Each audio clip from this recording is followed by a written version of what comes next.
It was a cold Monday morning in Lagos. Rain had fallen all night, and the road outside Royal Pearl Suites Hotel was filled with mud and water. Amara, a poor young cleaner, stood near the hotel gate, trying to sweep the roadside water into the gutter. Her gown was faded but neat. Her slippers were old and thin. Her fingers shook from the morning cold. Suddenly, vroom! A black jeep rushed into the hotel compound and splashed dirty brown water all over her white uniform. Pwah! Amara gasped. Her whole body was soaked in mud. The jeep screeched to a stop. From the driver's side, a tall, light-skinned woman in a red office suit stepped out, adjusting her handbag. Her name was Vivien, the hotel manager. And she hated Amara. Vivien looked at her with disgust. "Are you blind? Why are you standing there like a pole? Must you embarrass this hotel every day?" Amara shivered. Sorry, ma." Vivien rolled her eyes. "Will sorry clean the mud? Look at you. Looking like a bush girl." Some of the other cleaners, standing nearby, whispered quietly. Vivien turned and barked at them. "You people too. Are you jobless? Go inside and work." They all scattered. Amara slowly picked up her mop. Her hands were trembling. Mud dripped down her face.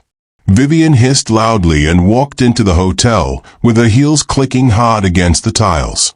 But she didn't know someone had been watching the whole thing. 2 cars away, inside a quiet black Toyota Camry, sat a man in a neat gray suit. He had a pen in one hand and a journal in the other. His name was Mr. Edward. He had been watching everything from the moment Vivien's car arrived. He watched the splash. He watched the insult. He watched the humiliation. And he saw Amara's pain. He said nothing. But he wrote something down in his book. The one who is dirty outside still has the cleanest heart. Inside the hotel, Vivien stood in the front desk area, laughing with 2 male supervisors. That girl Amara should be sweeping gutters, not working in this hotel. Useless girl. One of the men chuckled. She's always so quiet. Like she has no mouth. Vivien smirked. Quiet girls are the most foolish. And if she dares answer me, I'll fire her.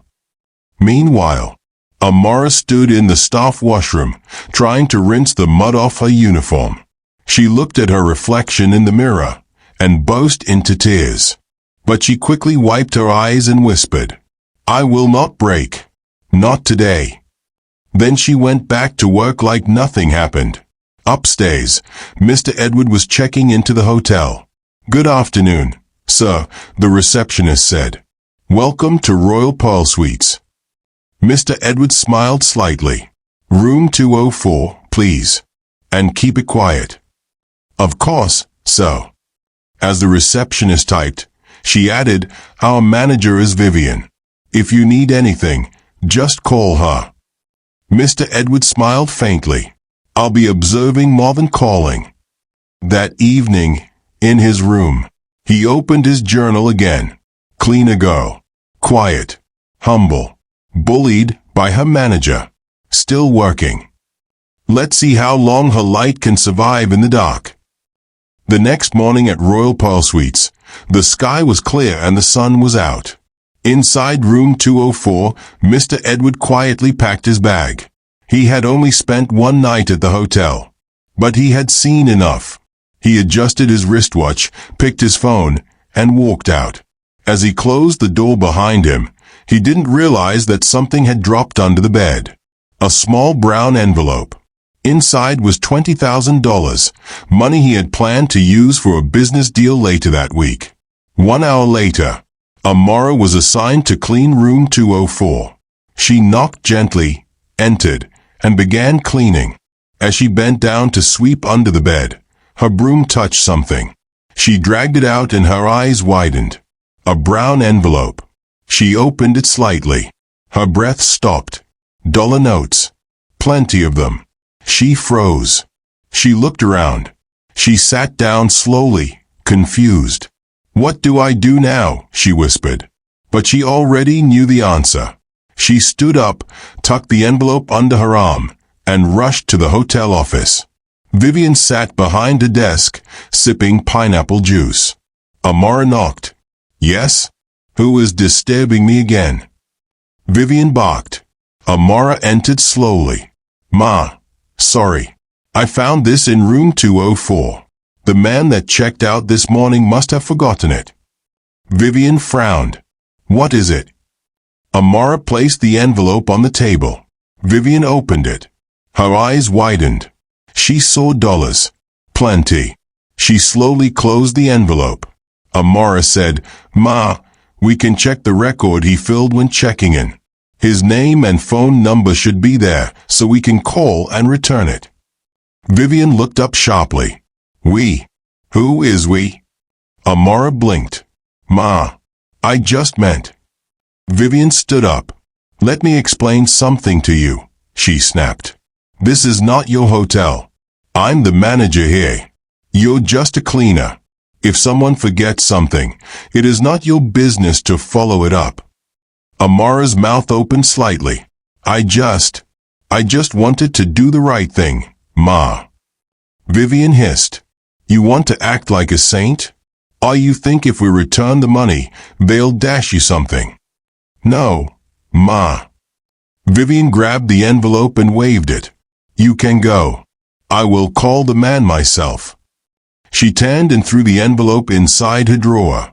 Amara stood there, looking hurt. Vivien noticed and shouted again, "Get out before I change it for you." Amara quietly walked out. That evening, Amara sat on a broken wooden bench outside the staff quarters, holding a cold sachet of pure water to her head. Her body was tired. Her soul, more tired. Her feet were swollen, her eyes puffy from crying silently in the bathroom after Vivien embarrassed her over the money. Her friend and fellow cleaner, Nancy, came to sit beside her with a plate of Gary and groundnut. "Amara," she said softly, "you look like you've been through fire today." Amara sighed. "I found money," she whispered. "A lot of it. In the room I cleaned." Nancy blinked. "Money? How much?" "I don't know the total, but it was dollars. Inside an envelope. I gave it to the manager, thinking they'd call the owner." Nancy's jaw dropped. "You gave it to Madame Vivien." Amara nodded slowly. Nancy hissed and clapped her hands. "Ah, you don't know where you are. Oh, you should have kept that money. Or even given me small to hide for you. We could have done something with it." Amara looked at her, surprised. Nancy continued, "Your mama is lying at home, sick. You know she needs surgery. You've been working like a donkey and barely eating. And here you are doing Good Samaritan up and down." Amara looked away. A tear dropped from her eye. "I know," she said quietly, "but I can't take what doesn't belong to me. My mama always says, poverty is hard, but stealing is worse." Nancy shook her head. "You, and this your holy character." Amara continued, her voice shaky. "There were nights I had to sleep on the floor, so Mama could lie on the mattress. I wash people's clothes on weekends to buy her medicine. I've sold my only phone, my necklace, even my textbooks just to feed us. But I've never taken what's not mine. Never." She looked up at the sky, voice breaking. "Mama raised me to be poor, but pure." Nancy went silent. Then she touched Amara's shoulder. "You're too good for this place, Amara." Back at home, in a small leaking room across town, Amara's mother, Memai's, lay on a worn mattress. Her skin was pale. Her legs were swollen. A bowl of soaked bread sat beside her untouched. A neighbor came in to check on her. "Mama Amara, you never eat." The woman sighed weakly. "My body no day accept food again. I just day wait make God remember us." Her eyes filled with tears. "I hope say my daughter no go kill herself with work because of me." 2 days later, the reception at Royal Pearl Suites was busy as usual. Staff moved up and down. Guests checked in and out. Then suddenly, a black Toyota Highlander pulled into the compound. Out stepped Mr. Edward, dressed in a simple white shirt and black trousers. Calm, quiet, and observant as always. He walked straight to the front desk. "Good afternoon," he said politely. The receptionist looked up and smiled. "Good afternoon, sir. Welcome again." Mr. Edward nodded. "I checked in 2 days ago. Room 204. I believe I left something behind." The receptionist blinked. "Oh, okay, so. What exactly did you leave?" "A brown envelope." Her face tightened a bit. "Envelope, so?" "Yes. It contained money." She cleared her throat. I don't think anything like that was reported, so. Nothing came to lost and found." Mr. Edward was silent for a moment. "I see. Who's the manager on duty today?" "Madam Vivien, sir." "All right," he said calmly. "I'd like to speak with her." Inside the manager's office, Vivien sat at her table, filing her nails and sipping a bottle of juice. Suddenly her desk phone rang. "Yes. It's the guest from room 204. He says he wants to speak with you."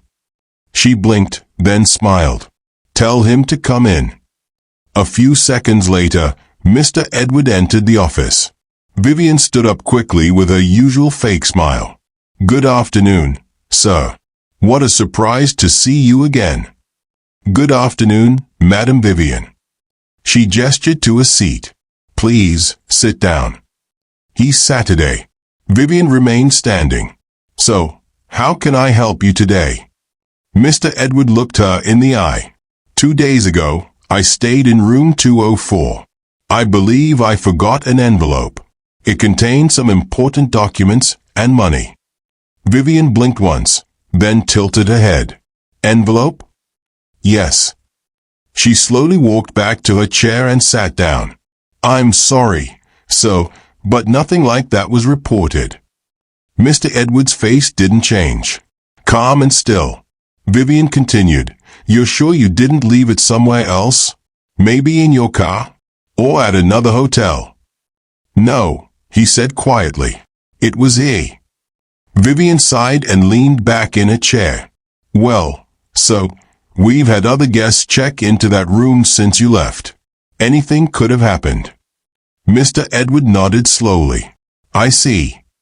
Vivien forced a light laugh. "But don't worry, so. If we find anything, we'll definitely call you." He stood up, still quiet. "Thank you." "You're welcome," she said sweetly.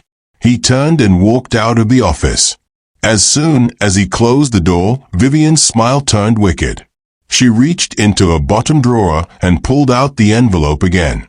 She opened it slightly, saw the bundles of dollar notes still inside, and whispered, "Ah, this life sweet. Thank you, Mr. Forgetful. This one is mine now." She laughed softly and locked the drawer again. What she didn't know was that her days of smiling were numbered. Because Mr. Edward was not the type to speak twice. He just watches and acts. And he was already one step ahead. Later that evening, the hotel had grown quiet. Most of the staff had finished their shifts. Only a few night workers remained on duty. Inside the manager's office, Vivien sat alone. Her bright red lipstick had faded. Her face no longer smiled. She was thinking. Hard. She leaned back in her chair, arms folded, staring at the locked drawer that held the $30,000. She had spent the whole day pretending like everything was normal. But something inside her wouldn't rest. What if he comes back again? She whispered to herself. Her eyes darted toward the window. What if that dirty cleaner opens her mouth? She stood up and paced around the office. She's the one who brought the money. She knows I collected it. And she's stupid enough to think the world is fair. She clenched her teeth. All it takes is for her to speak to that man. Vivien's eyes darkened. She grabbed her phone and called the HR officer. Hello. Yes, Manager Vivien. I want a full report on all the cleaners, especially that girl. What's her name again? Amara. Oh, Amara Ease. Yes. I want it on my desk by tomorrow morning. Okay, Ma. Any problem? Just follow instructions. She cut the call, then sat down, drumming her fingers on the table. I need to sack her before she ruins everything. She opened her laptop and began typing. Suspension letter. No, better still, official warning. Accuse her of stealing cleaning supplies. All late coming. Anything. Vivien's heart beat faster. She knew Mr. Edward was powerful. She knew he noticed details. And if he ever met Amara face to face, the lie would scatter. So she whispered to herself, "It's either me or her." She opened a drawer, brought out the envelope again, stared at the money, and smiled nervously. "This can buy me a new bag, new shoes, even a weekend in Dubai. I won't let one cleaner destroy my plan." She locked the drawer again, and picked up her pen. Meanwhile, in the cleaner's corner of the hotel, Amara was quietly mopping the main hallway. Nancy came beside her and whispered, "I heard something." Amara looked up. "What?" Manager Vivien asked HR for your full file. Amara paused. "Why?" Nancy shrugged. "I don't know. But this hotel? If they want to remove you, they don't warn you. They just act fast." Amara's heart sank. "But I did nothing wrong," she whispered. Nancy touched her arm. "That doesn't matter. You touched something rich people don't like, truth." At that same moment, Mr. Edward sat in a lounge chair at a nearby hotel, reading his journal. He flipped back to the page where he had written, "Cleaner girl. Quiet. Honest. Insulted by her manager." He stared at that line, then smiled faintly. "Tomorrow," he said quietly, "I will find her." Because the real test had just begun. The next morning, Vivien's plan was set. She had typed and printed a suspension letter, turned it into a termination letter, and called Amara into her office. Amara stood quietly, still wearing her faded white blouse and her old staff ID card. Vivien crossed her legs with confidence. "Amara Ease," she began, pretending to sound official. "After reviewing your file and observing your recent attitude and poor performance." Amara blinked. "Poor performance." Vivien continued, ignoring her. "The management has decided to terminate your employment. Effective immediately." Amara's mouth opened. Her hands shook. "Ma, please, what did I do? I come early. I clean well. I don't talk back." Vivien stood up sharply. "I said you are fired. You can go and cry outside." Amara went down on her knees. "Please, my mother is sick. She's lying in pain. I beg you, don't take this job from me."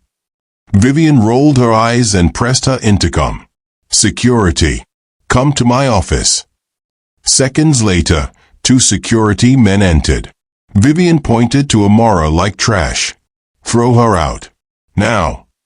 Amara cried and begged, but the guards dragged her out of the building. Her tear-soaked face turned back one last time, as the door shut in her face.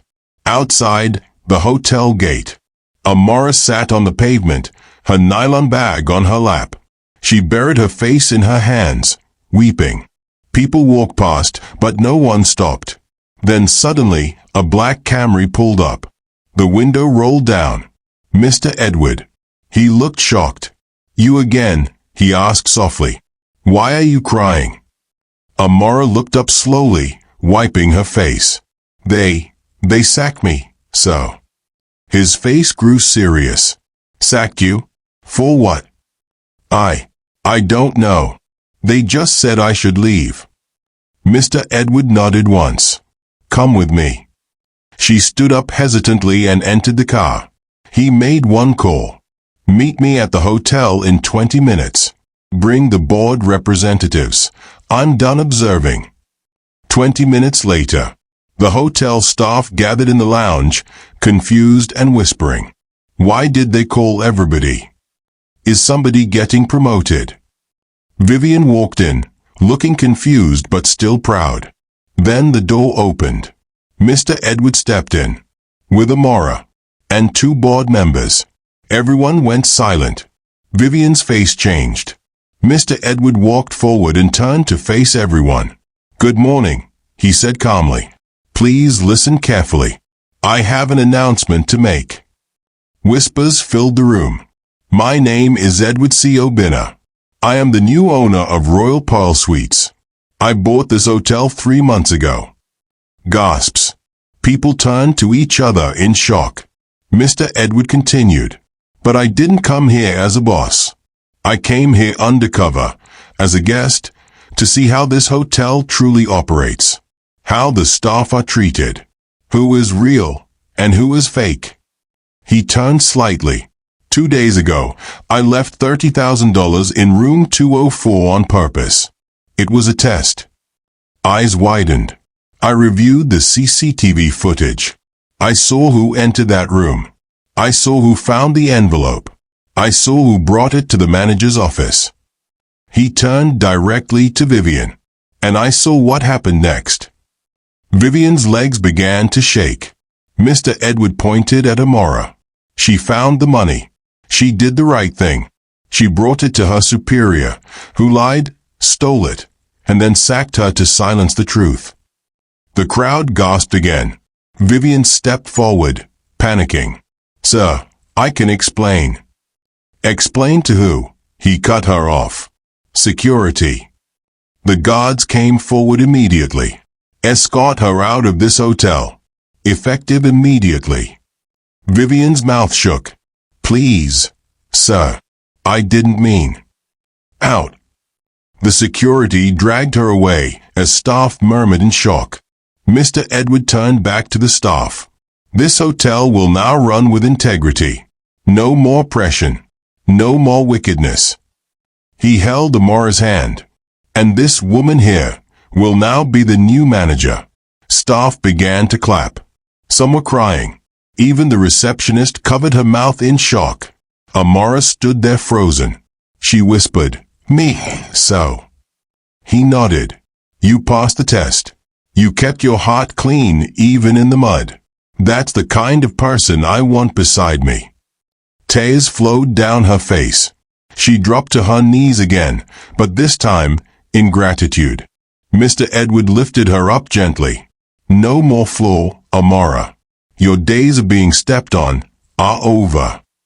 1 week later, Amara's life had changed.